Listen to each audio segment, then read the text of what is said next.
Je t'explique aussi le fonctionnement de la pince à glissement sur du PER. Tu vois, il s'agit de deux parties du raccord comme ça. Une partie qui s'emboîte dans le tuyau et l'autre qui vient coulisser sur le tuyau pour écraser la première partie. Il va te falloir un coupe-tube. Alors fais en sorte de couper bien droit, c'est préférable. Si ton raccord est coupé en biais, il ne pourra pas s'écraser jusqu'au bout. Donc tu coupes bien droit. Une fois que c'est coupé, tu as la petite bague à mettre sur ton tuyau. Donc tu l'emboîtes sur quelques centimètres. Là, tu vas te servir de l'écarteur. Alors attention avec l'écarteur.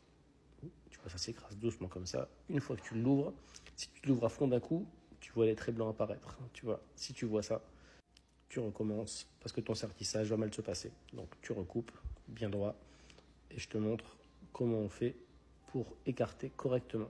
Donc tu vas écarter tout doucement en faisant tourner ton tuyau et ouvrir de plus en plus ta pince. Et une fois qu'elle sera complètement ouverte, c'est que tu seras bon. Et là, tu vois, il n'y a pas de trait blanc dessus.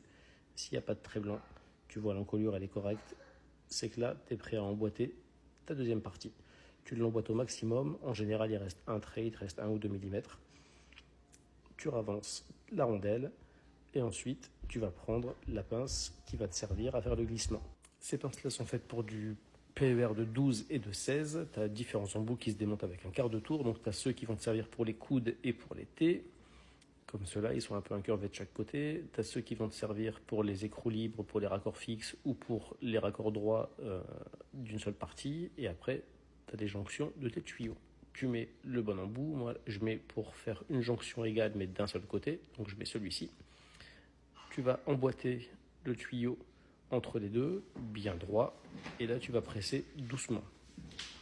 Tu presses doucement jusqu'à arriver en butée avec la rondelle. Une fois que tu arrives au bout, c'est garanti, sans fuite. Tu vérifieras quand même, c'est hyper costaud et ça ne bouge pas du tout. Je te montrerai prochainement pour le multicouche et pour le cuivre. À toi de jouer.